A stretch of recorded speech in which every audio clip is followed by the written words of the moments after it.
Is, as many of you know were watching it, a follow up to America's Mayor Live, where we go into a little more depth on these issues. And sometimes it gives us room for more confidential communication and for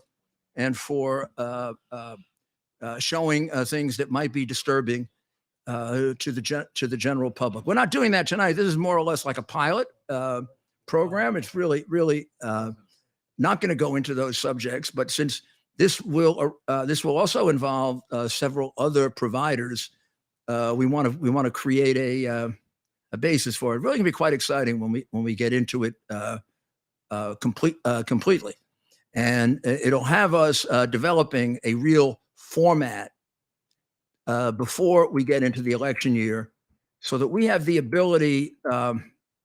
Beyond just America's Mayor Live to get information to you that you're going to need to know during the election year, because for all of the censorship and the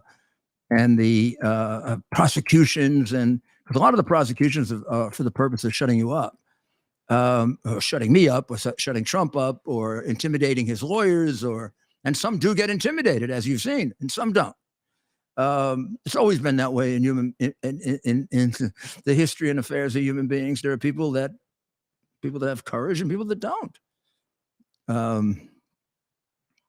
People who start crying and cave in, or people who can really value more looking at themselves in the mirror than getting themselves out of a difficult situation. But as the year progresses this year and we go into next year, things are going to get worse and worse. And we want an ability to have a more confidential communication with you.